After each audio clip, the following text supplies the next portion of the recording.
அன்பானவர்களே, அன்பு வணக்கங்கள். தொடர்ந்து நாள்தோறும் என்னுடைய வீடியோவை பார்த்து வருகின்ற உங்களுக்கு என்னுடைய மனமார்ந்த நன்றிகள். புதிதாக பார்ப்பவர்களாக இருந்தால் இந்த சேனலை சப்ஸ்கிரைப் செய்து எனக்கு ஊக்கத்தையும் உற்சாகத்தையும் தாருங்கள். பல்வேறு விஷயங்களை பற்றி பேசி வருகிறோம். இதுவரை தெரிந்திராத, கேட்டிராத, படித்திராத ஆவி உலகத்தை பற்றி, ஆவி உலகில் இருக்கின்ற ஆன்மாக்களை பற்றி, அந்த ஆன்மாக்களுடைய வாழ்க்கை முறைகளை பற்றி, அங்கு இருக்கின்ற ஆன்மாக்களுடைய மனோநிலைகள் என்ன என்பதை பற்றி எல்லாம் பேசி வருகிறோம். இன்று நாம் என்ன பார்க்க போகிறோம் என்றால், உங்கள் வீட்டில் இறந்து போனவர்கள் ஆன்மாவானது ஆவி உலகிலே வாழ்ந்து வருகிறது. அவர்கள் உங்களுக்கு உதவி செய்ய காத்திருக்கிறார்கள். உங்களுக்கு நல்லது செய்ய அவர்கள் எதிர்பார்த்து கொண்டிருக்கிறார்கள்.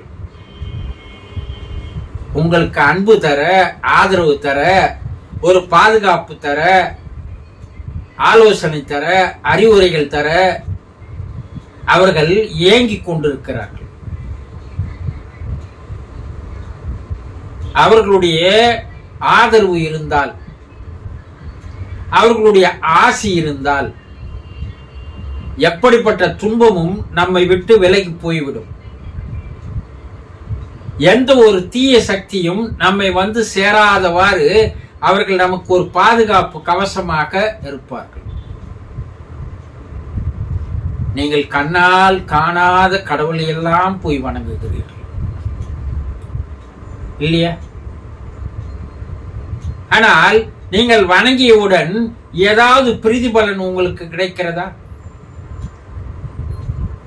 தொடர்ந்து ஒரு கோயிலுக்கு போகிறீர்கள், நீங்கள் அங்கே வேண்டுகிறீர்கள், பிரார்த்தனை வைக்கிறீர்கள், அங்கு நடைபெறவில்லை என்றால் அந்த கடவுளை விட்டுவிட்டு வேறு ஒரு கடவுளிடம் ஓடுகிறீர்கள். நீங்கள் எந்த கடவுளையும் இதுவரையும் கண்ணால் நீங்கள் பார்த்தது கிடையாது. ஆனால் அவர்களிடம் போய் பிரார்த்தனை செய்கிறீர்கள், வேண்டுகிறீர்கள் இல்லையா? ஆனால் உங்களோடு வாழ்ந்த, உங்களோடவே இருந்த, உங்களை ஆளாக்கிய உங்களுடைய தாய் தந்தையார் அவர்கள் கடவுள் அல்லவா? தாயிற் சிறந்தது ஒரு கோவிலும் இல்லை, தந்தை சொல் மிக்க மந்திரம் இல்லை சொன்னாங்கல்ல. அப்ப ஏன் அவர்களோடு நீங்கள் பிரார்த்தனை செய்வதில்லை? ஏன் அவர்களிடம் நீங்கள் வேண்டுதலை வைப்பதில்லை? ஏன் உங்களுடைய குறைகளை, கஷ்டங்களை, கவலைகளை, துயரங்களை, துன்பங்களை தீர்த்து வையுங்கள் என்று ஏன் அவர்களிடம் நீங்கள் கேட்பதில்லை? அதுதான் அவர்களுக்கு ஒரு பெரிய மனக்குறையாக, மனக்கவலையாக இருக்கிறது. நான் உதவி செய்ய காத்திருக்கிறேன், என்னுடைய குடும்பத்தில் இருப்பவர்கள் எல்லாம் நன்றாக இருக்க வேண்டும், எந்தவித தீய சக்திகள் அவர்களை அணுகக்கூடாது, அவர்கள் துன்பத்தில் வாழக்கூடாது, அவர்கள் உடல் நலத்தோடு இருக்க வேண்டும். இறந்து மேலே போனாலும் கூட அந்த ஆன்மாவானது, ஆத்மாவானது உங்களையே நினைத்து கொண்டு வாழ்ந்து கொண்டிருக்கிறது. அதற்கு எப்போதும் இதே நினைப்பும், இதே எண்ணமும், இதே கவனமும் தான் இருக்கிறது தவிர வேறு எதுவும் இல்லை. அவர்கள் அங்கள் துன்பத்தை அனுபவித்தால் கூட நீங்கள் துன்பப்படக்கூடாது என்பது அவர்களுடைய நோக்கமாக இருக்கிறது. நீங்கள் என்ன செய்ய வேண்டும்? அவர்களை நினைத்து உங்களுடைய குறைகளை, உங்களுடைய மனக்கவலைகளை, உங்களுடைய துயரங்களை, உங்களுடைய துன்பங்களை தீர்த்து வையுங்கள் என்று அவர்களிடம் நீங்கள் நம்பிக்கையோடு கேட்டால் அவர்கள் உங்களை துன்பங்களிலிருந்து விடுவிக்க ஓடோடி வருவார்கள். எப்படி வருவாங்க அதெல்லாம் சொல்ல முடியாது. ஆனால் உங்கள் துன்பங்கள் விலகும், உங்கள் கவலைகள் போய்விடும். நீங்கள் உடல் நலம் இல்லாமல் இருந்தால் உங்களுடைய உடல் நலம் சரியாகும். நீங்க கஷ்டத்தில் இருந்தீங்கன்னா அந்த கஷ்டம் பறந்து ஓடிவிடும். அவர்கள் எப்படியோ செய்கிறார்கள், யார் மூலமாகவோ செய்கிறார்கள், ஏதோ ஒரு சக்தியை கொண்டு செய்கிறார்கள். இது உங்களுக்கு ஒரு அதிசயமாக இருக்கலாம், ஒரு மிராக்கலாக இருக்கலாம். ஆனால் இப்படி பல பேர் தன்னுடைய குடும்பத்தில் இறந்து போன ஆன்மாக்களிடம் தொடர்ந்து பிரார்த்தனைகளை வைத்து பல்வேறு பிரச்சனைகளிலிருந்து அவர்கள் விடுபட்டு இருப்பதாக அவர்கள் கூறுகிறார்கள். நீங்கள் செய்ய வேண்டியது என்ன?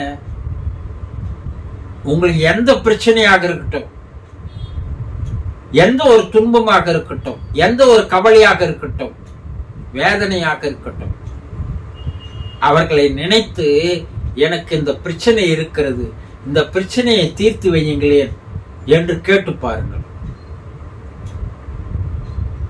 அப்படி நீங்கள் பிரார்த்தனை தொடர்ந்து செய்து வந்தீர்களேயானால் அந்த பிரச்சனைகள் சில நாட்களிலேயே உங்களை விட்டு விலகி ஓடுவதை நீங்கள் கண்ணார பார்ப்பீர்கள். ஏனென்றால் அதை நீங்கள் பார்த்த கடவுள், பார்த்த தெய்வம். பார்க்காத தெய்வத்தை விட பார்த்த தெய்வத்திற்கு உங்களுக்கு அதிகமான நம்பிக்கை இருக்க வேண்டும் அல்லவா? அந்த நம்பிக்கை தான் முதலில் தேவை. கடவுள் இருக்கிறார் என்று நம்பித்தானே கோயிலுக்கு செல்கிறீர்கள். கடவுள் உங்களை பிரச்சனை தீர்ப்பார் என்று தானே கோயில்ல போய் நீங்கள் பிரார்த்தனையை வைக்கிறீர்கள் இல்லையா? காணாத கடவுளிடமே உங்களுக்கு நம்பிக்கை இருக்கும் போது, கண்ணால் கண்டு உங்களோடு வாழ்ந்து உங்களோடவே இருந்து மறைந்த அந்த ஆத்மாவிடம் ஏன் உங்களுக்கு நம்பிக்கை வருவதில்லை? நீங்கள் நம்பிக்கையோடு அதை செய்து பாருங்கள். நம்பினோர் கெடுவதில்லை. முதல்ல நம்பிக்கை தான் வேணும். அந்த நம்பிக்கை வலுவானதாக, திணிவானதாக இருக்கும். நிச்சயமா அவங்க செய்வாங்க. நிச்சயமா என் பிரச்சனை தீரும், நிச்சயமா என் கவலை தீரும், நிச்சயமா என் கஷ்டம் தீரும் என்ற ஒரு கான்பிடென்ட் உங்களுக்கு தேவை. அப்போ அவர்கள் ஏதோ ஒரு வகையில் உங்களுக்கு வந்து உதவிகளை செய்கிறார்கள். இது நிரூபிக்கப்பட்ட உண்மைகள்.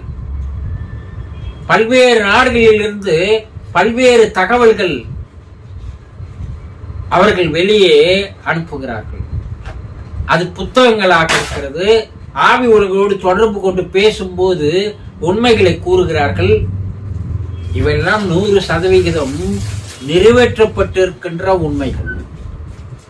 இதையெல்லாம் புரிந்து கொண்டு இப்போதாவது நீங்கள் உங்கள் குடும்பத்தில் இறந்து ஆன்மாவாக ஆத்மாவாக வாழ்ந்து வருகின்ற, அது தாயாக இருந்தாலும் தந்தையாக இருந்தாலும் கணவனாக இருந்தாலும் மனைவியாக இருந்தாலும் யாராக இருந்தாலும், அது ஆத்மா லெவலுக்கு போகும்போது பரிமாண வளர்ச்சி அது மாறும்போது அது கடவுளுக்கு நிகராக மாறிவிடுகிறது இல்லையா?